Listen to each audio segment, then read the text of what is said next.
Bonjour frères et sœurs, j'aimerais d'abord vous présenter à tous mes vœux de bénédiction. Le Seigneur renouvelle votre vision de sa majesté et de sa fidélité et de sa grâce. Mais aussi vous remercier de toutes les prières que vous avez adressées à notre Seigneur Tout-Puissant pour moi. Vous vous souvenez que dimanche dernier, Claudine nous a conduits dans la réflexion sur le thème de la sagesse dans les relations, dans l'Église et même au-delà. Elle a souligné la pollution qu'introduit le péché dans ces relations et, elle a montré aussi notre besoin de placer ces relations sous l'inspiration, sous la direction de Dieu.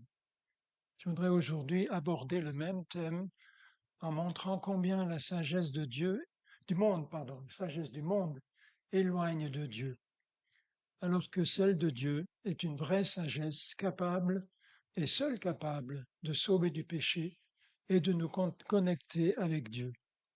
C'est un aspect que Paul développe notamment dans la lettre qu'il adresse à l'église de Corinthe, une ville qui est un haut lieu de la culture grecque et qui est friande de philosophie, c'est-à-dire qui aime la sagesse.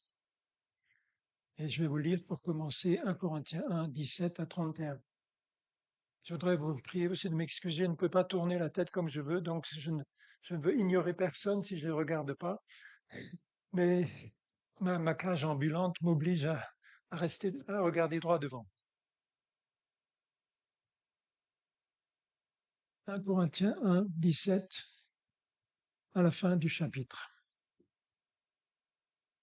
De fait, ce n'est pas pour baptiser que Christ m'a envoyé, c'est pour annoncer l'évangile, et cela sans recourir à la sagesse du langage, afin que la croix du Christ ne soit pas vidée de sa force. En effet, le message de la croix est une folie pour ceux qui périssent. Mais pour nous qui sommes sauvés, elle est la puissance de Dieu. Du reste, il est écrit, je ferai disparaître la sagesse des sages et j'anéantirai l'intelligence des intelligents. Où est le sage? Où est le spécialiste de la loi? Où est le discoureur de l'ère actuelle? Dieu n'a-t-il pas convaincu de folie la sagesse du monde? Puisqu'à travers cette sagesse, le monde n'a pas connu Dieu, en voyant sa sagesse, il a plu à Dieu de sauver les croyants à travers la folie, de la prédication. Les Juifs demandent un signe miraculeux. Les Grecs recherchent la sagesse. Or nous prêchons un Messie crucifié, scandale pour les Juifs et folie pour les non-Juifs. Mais puissance de Dieu et sagesse de Dieu pour ceux qui sont appelés, qu'ils soient juifs ou non. En effet, la folie de Dieu est plus sage que les hommes, et la faiblesse de Dieu est plus forte que les hommes. Considérez, frères et sœurs, votre propre appel. Il n'y a parmi vous ni beaucoup de sages, selon les critères humains, ni beaucoup de puissants, ni beaucoup de nobles. Mais Dieu a choisi les choses folles du monde pour couvrir de honte les sages.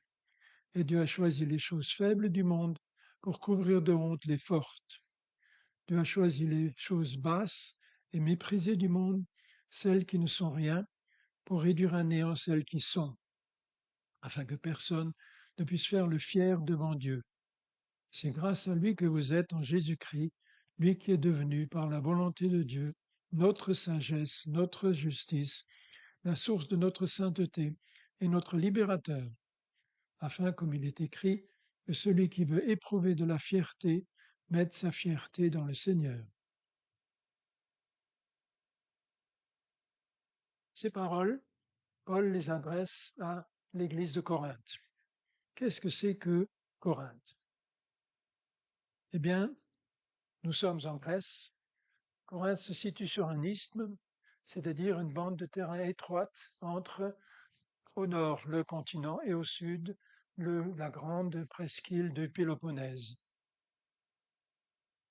Et cela lui donne une position stratégique, une importance tout à fait particulière. C'est un passage obligé entre le continent au nord, entre les deux parties du pays. Et d'ailleurs, ce site est habité depuis 5000 ans lorsque Paul vient à Corinthe. Corinthe est en fait un complexe de 3 villes, dominé par une montagne, en grec un acropole, de 700 mètres de haut. À l'est, à 13 kilomètres, il y a le port de Sancheré, sur la mer Égée.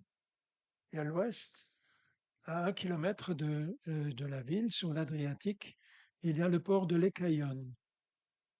Et les bateaux, parfois, quand ils ne sont pas trop gros, quand ils viennent de l'Est, eh bien, ils préfèrent ne pas faire le grand tour et déchargent donc à Sancheré. Et puis les marchandises sont transportées sur sur un terrain pavé avec un système de roulettes jusqu'au port de l'Écaillon où les marchandises sont de nouveau chargées. C'est assez particulier. Aujourd'hui, il y a, enfin depuis longtemps, il y a un canal, très étroit d'ailleurs. Et les bateaux n'y passent plus, sont beaucoup trop, disons, le canal de passage est trop étroit. Cette ville a été détruite, enfin, elle a une longue histoire, elle a été détruite en 146 avant Jésus-Christ par les Romains, et ensuite reconstruite aussi par les Romains en moins 46 par César. Et César en a fait une sorte de colonie pour ses vétérans de ces légions. Et c'est une ville qui, de ce point de vue-là, a un peu le statut de l'église de la ville de Philippe. Il y a naturellement dans la ville quantité de temples, et à côté des temples, il y a des salles à manger sacrées où l'on vient consommer la viande des sacrifices qui viennent directement du temple. Et vous savez que dans cette lettre aux Corinthiens, il est question des viandes sacrifiées aux idoles. Mais il y a aussi surtout sur l'acropole, sur la montagne là-haut, un temple d'Aphrodite, la déesse de l'amour, qui est réputée pour ses 1000 esclaves prostituées. Voilà le cadre dans lequel se situe donc cette église de Corinthe qui reçoit ces deux lettres. Alors, nous avons donc affaire à une métropole, un port aussi où passent tous les peuples du bassin méditerranéen. Et c'est donc aussi une importante plaque tournante économique, un centre intellectuel ouvert aux idées neuves. Mais c'est aussi une ville où la moralité est très basse. On a inventé le verbe corinthiser, qui signifie se dévergonder. Mais une autre caractéristique en Grèce, eh bien, en Grèce, on aime on aime beaucoup l'éloquence. On aime beaucoup l'art oratoire, ce qui, en termes techniques, s'appelle la rhétorique. Ça veut dire qu'un discours doit être beau, il doit respecter les règles en vigueur ou les règles à la mode. Ce qui est important, c'est la manière de dire les choses et ne c'est pas du tout ce qu'on dit. On peut dire n'importe quoi pourvu que ce soit bien dit. Parfois, on a la même impression quand on entend des choses à la radio ou alors certains politiques. Des philosophes itinérants viennent se présenter régulièrement en ville, sur la place publique, et viennent présenter leur système de pensée, leur manière de voir le monde et des systèmes philosophiques. Il y en a plusieurs qui sont en concurrence. Certains qui sont peut-être particulièrement doués en rhétorique, eh bien, donnent même des cours réguliers et se font payer.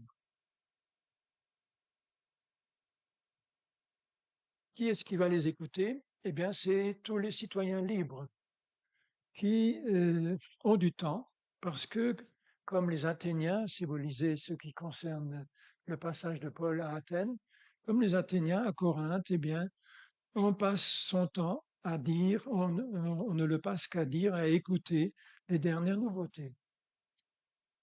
Et alors, dans tout ça, dans toute cette société, qui est-ce qui travaille? Parce qu'il faudrait quand même aussi travailler.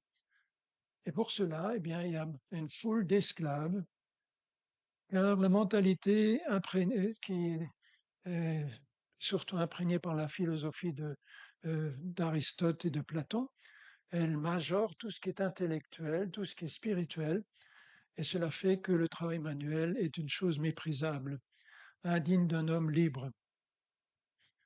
Alors quand Paul arrive dans cette ville, eh bien, il lui suffit de se présenter sur le champ de Mars, un lieu de débat public, et là, il a un public déjà tout trouvé, tout rassemblé. Voyons maintenant son message. C'est dans cet environnement donc que vient un jour se présenter Paul, puisque comme vous le savez, il suit cette stratégie de toujours de privilégier les centres urbains, à partir desquels ensuite l'évangile doit être répandu dans la campagne. Il vient avec un message vraiment atypique, qui surprend d'autant plus que, bien que conscient que son message peut choquer, il ne fait même aucun effort pour l'adapter à son public. Et il va dire à un moment donné, ma préoccupation, c'est Jésus-Christ et Jésus-Christ crucifié. Et il ne va pas du tout l'adapter à son public. Et il dit, dans le chapitre, nous l'avons lu au chapitre 17, au verset 17, et puis dans le deuxième chapitre, je lis au début, pour ma part, frères et sœurs, lorsque je suis venu chez vous, ce n'est pas avec une supériorité de langage ou de sagesse que je suis venu vous annoncer le témoignage de Dieu, car j'avais décidé de ne connaître parmi vous rien d'autre que Jésus-Christ et Jésus-Christ crucifié. J'ai été faible, craintif et tout tremblant chez vous. Ma parole et ma prédication ne reposaient pas sur les discours persuasifs de la sagesse humaine, mais sur une démonstration d'esprit et de puissance, afin que votre foi soit fondée non sur la sagesse des hommes, mais sur la puissance de Dieu. On imagine la sensation que cela a pu déclencher. Voilà un étranger de plus, et puis encore pire, c'est un juif, avec un discours sans éclat, mais plein de choses folles. Il traite ces Corinthiens porteurs d'une haute culture, il les traite de pécheurs. Il leur demande de descendre de leur piédestal et de faire un demi-tour radical pour se tourner vers le Dieu et pour éviter la colère de ce Dieu qui, de plus, paraît-il, est le seul. Autant de choses qui ont dû choquer les auditeurs.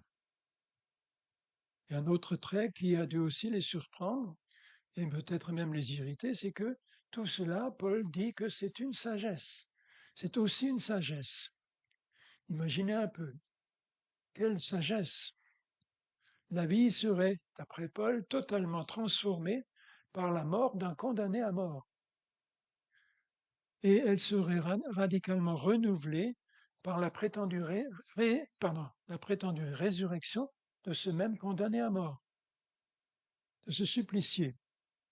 Et un salut vraiment gratuit serait offert même aux pires de la société, aux pires personnes à la conscience chargée. Et tout ça, c'est la révélation de Dieu, du Dieu créateur de l'univers. Difficile de trouver plus bizarre, plus invraisemblable. Or, non seulement Paul est bien conscient de cet aspect choquant, mais dans sa lettre, ce que nous lisons, il en explique la raison à ceux qui ont accueilli malgré tout ce message et qui en ont effectivement été transformés et qui sont devenus chrétiens et qui maintenant ont le souci bien, de présenter ce message à d'autres, transmettre cette sagesse à leurs semblables.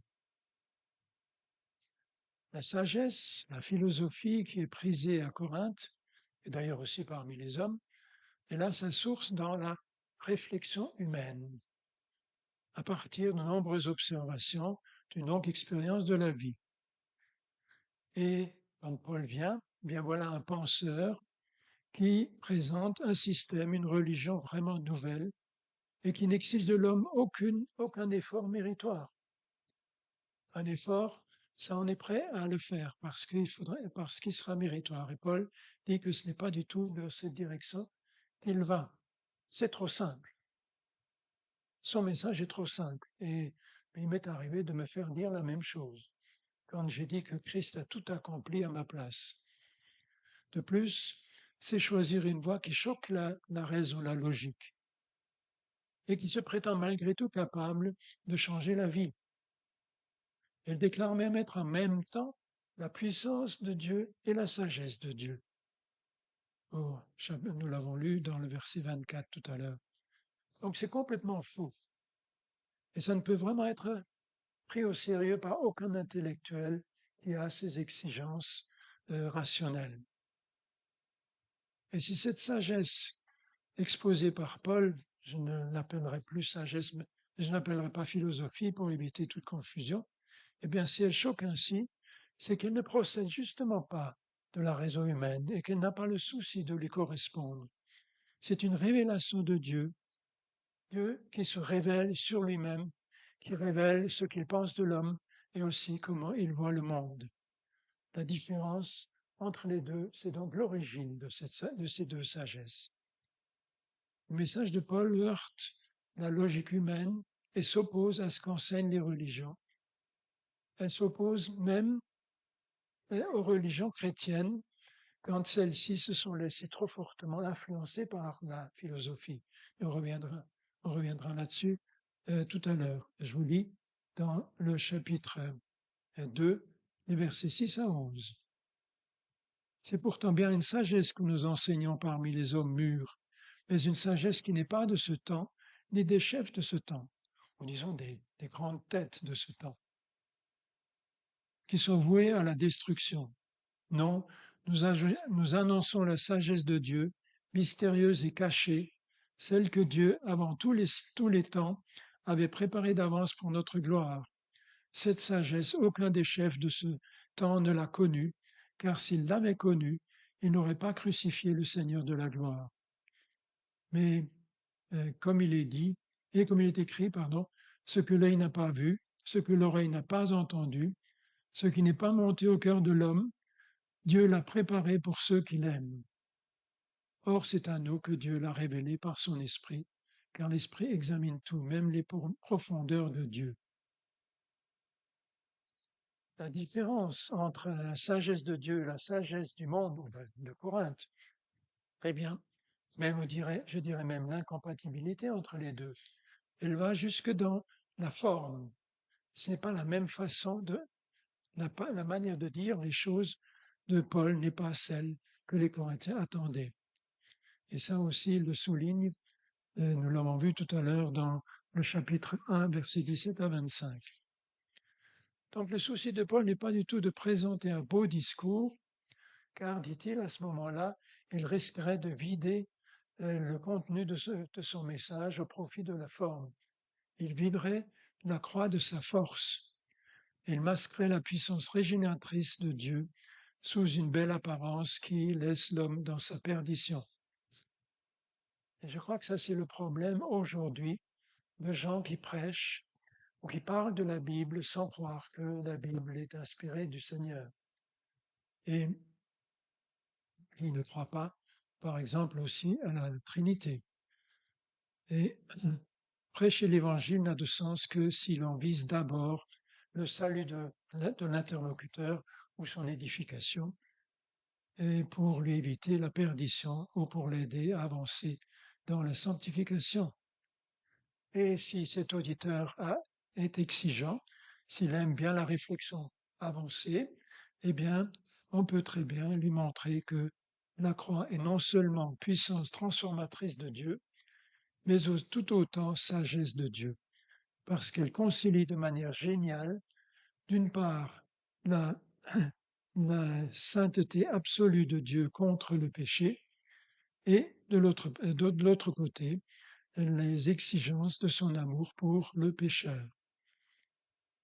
Donc, pour devenir chrétien, il n'est absolument pas nécessaire de laisser la raison, de laisser l'intelligence au vestiaire pour simplement écouter, pour pouvoir comprendre. L'intelligence, la Bible et l'apôtre Paul ne la méprisent absolument pas, et il est lui-même un intellectuel, comme vous l'avez certainement remarqué. Et d'ailleurs, la révélation de Dieu est d'une telle majesté que Jésus et Jésus-Christ crucifié, nous dit l'apôtre Paul, est devenu par la volonté de Dieu à la fois notre sagesse, notre justice, la source de notre sainteté et notre libérateur. Et le plus fort, c'est que un message d'une pareille puissance, de renouveau total pour l'homme, eh bien Dieu ne craint pas de le diffuser par des gens qui, on part d'abord par la méthode de la prédication, par la folie de la prédication, dit-il, et aussi par des gens euh, qui ne sont ni beaucoup, il n'y a pas beaucoup d'intellectuels, il n'y a pas beaucoup de sages, il n'y a pas beaucoup de grands qui forment l'Église. Je vous rappelle, ça se trouve dans le chapitre 1, verset 26. Il n'y a parmi vous ni beaucoup de sages, selon les critères humains, ni beaucoup de puissants, ni beaucoup de nobles. Mais Dieu a choisi les choses folles du monde pour couvrir de honte les sages. Et Dieu a choisi les choses faibles du monde pour couvrir de honte les fortes. Dieu a choisi les choses basses et méprisées du monde, celles qui ne sont rien, pour réduire à néant celles qui sont, afin que personne ne puisse faire le fier devant lui. Alors revenons plus près de nous à la sagesse et à l'Église aujourd'hui. On pourrait penser qu'avec tous ces avertissements que Paul donne à l'Église de Corinthe et ailleurs d'ailleurs aussi, eh bien l'Église est définitivement libérée de cette tentation des exposés savants, bien construits, de beaux systèmes rationnels mais creux et décevants parce que non portés par le Saint-Esprit. Or, pendant toute l'histoire de l'Église, il y a toujours eu cette tentation euh, d'harmoniser la pensée philosophique qui prétend dire la vérité dernière sur l'homme et prétend aussi montrer le chemin qui conduit à Dieu, d'une part, et la révélation biblique qui a, au moins superficiellement vu, le même contenu. C'était la grande idée, c'était le grand projet du théologien Thomas d'Aquin, un théologien du XIIIe siècle, qui a pensé trouver une ligne commune entre la Bible et la philosophie grecque d'Aristote et de Platon. Là, vous avez peut-être pensé que là, je parle de choses très anciennes qui ne nous concernent plus. Mais ça a beau remonter à 8 siècles, eh bien, la mentalité occidentale en est toujours infestée. La majoration de tout ce qui est intellectuel aux dépens du matériel, un certain mépris des métiers manuels. Et j'en ai fait l'expérience d'une façon tout à fait précise au lycée où je travaillais. La femme est un danger pour l'homme depuis la chute, ce qui fait que le célibat est préférable au mariage, d'où l'importance de la vocation des moines et des moniales, et la nécessité du célibat des prêtres. Ou bien encore, Dieu est esprit, et s'il est esprit, eh bien, il ne peut pas s'abaisser et s'incarner dans la matière, dans une chair humaine. Et si vous êtes convaincu qu'il l'a fait quand même, eh bien, aucun homme n'a le moyen de le faire mourir. Donc, Jésus n'est pas mort sur la croix.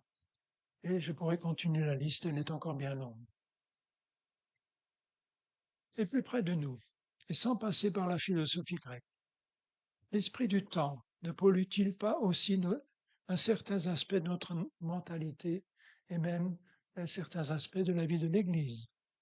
Prenons l'exemple de l'autorité, la notion d'autorité. Pour certains, une personne socialement bien placée, pourvue de titres universitaires, est qualifiée de ce fait pour prendre par exemple la direction de l'Église.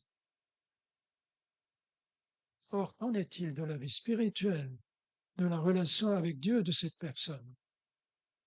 Que vaut un livre, que vaut un cours donné en faculté par une personne qui rejette l'inspiration divine de la Bible ou qui ignore l'action du Saint-Esprit?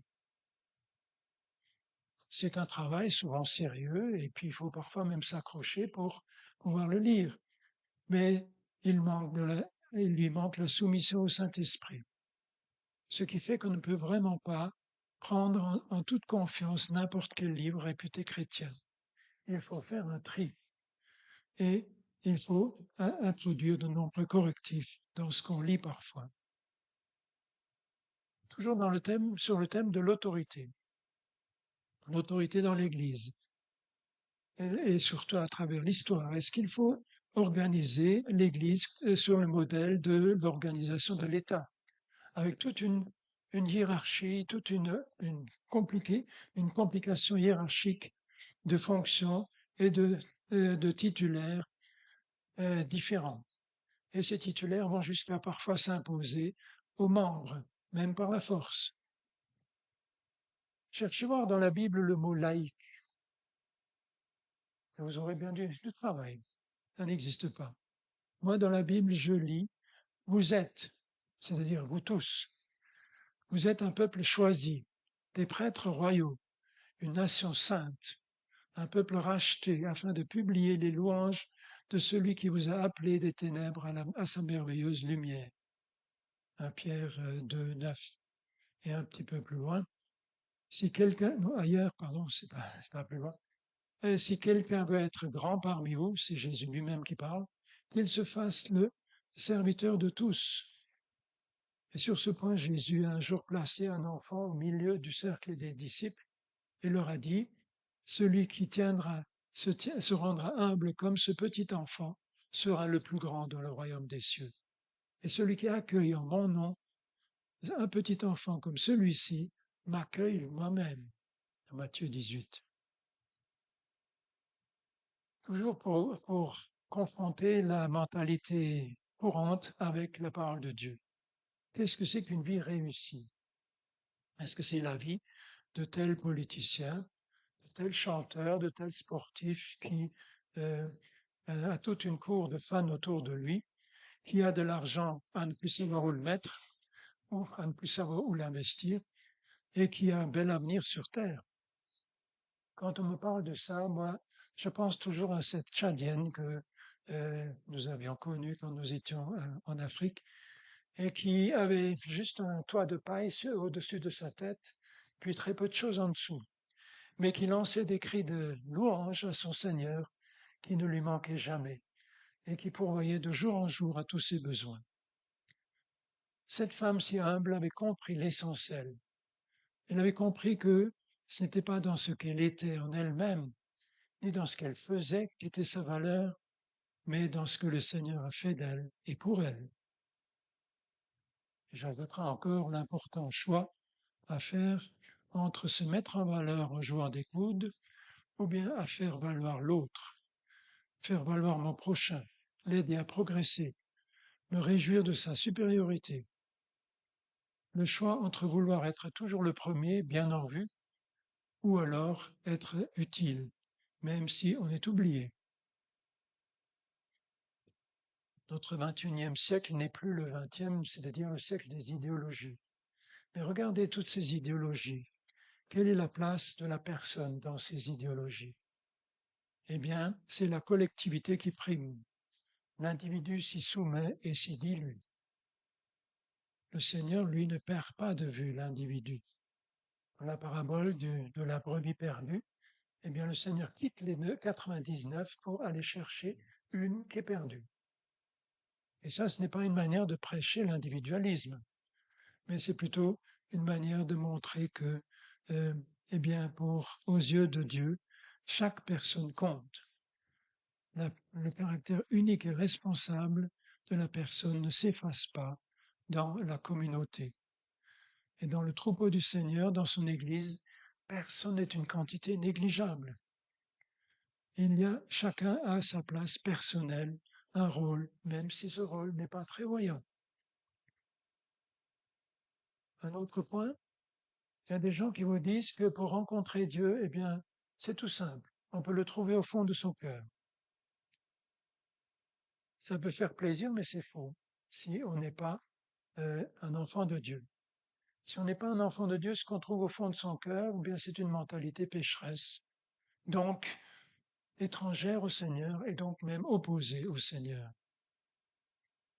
Et voilà pourquoi la philosophie ne permet pas de connaître Dieu tel qu'il est réellement.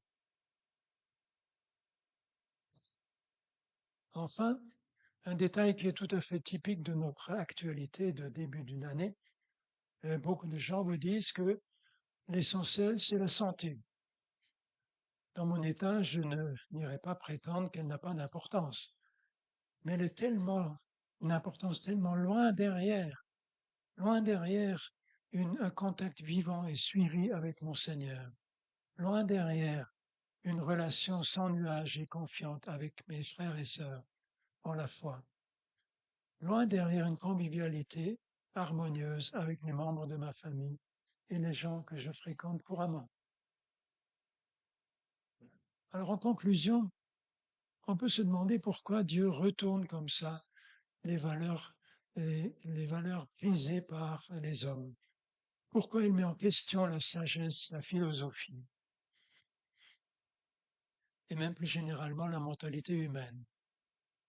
Eh bien, c'est que cette mentalité, cette philosophie est le plus souvent visiblement polluée par l'orgueil, par la volonté de placer la créature au-dessus du Créateur et même de remplacer le Créateur et donc de le faire oublier, de le nier.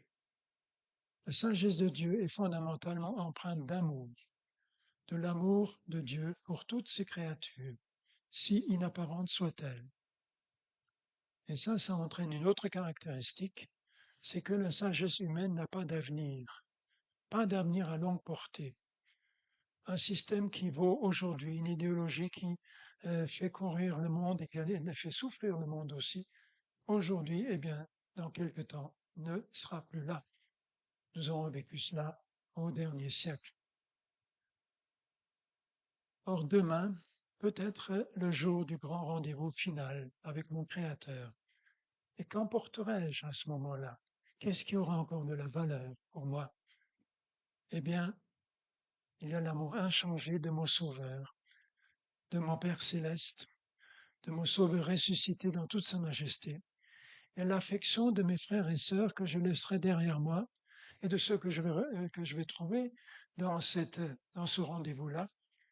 Il y a aussi cet univers infiniment magnifique et purifié de tout péché, et totalement marqué de l'amour du Créateur.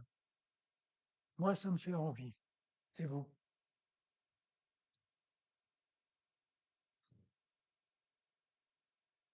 Seigneur, tu tiens nos vies dans ta main.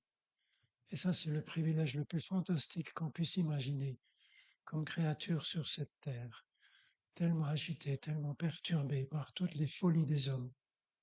Aujourd'hui, plus que jamais, tu tiens nos vies dans ta main et tu ne les lâches pas. Et tu vois la confiance de chacun envers toi, si petite soit-elle, et tu attends cette confiance, et tu veux même la renouveler de jour en jour pour que nous restions accrochés à toi. Oui, merci de pouvoir envisager une nouvelle année à vue humaine effrayante, mais de ta part rassurante, parce que c'est toujours le même Seigneur qui se tient à nos côtés et qui nous trace la route et qui ne se trompe pas et qui nous veut du bien et qui veut faire de nous aussi des semeurs de bien autour de nous. Aide-nous, Seigneur, à te glorifier et à garder toute notre confiance en toi. Au nom du Seigneur Jésus. Amen.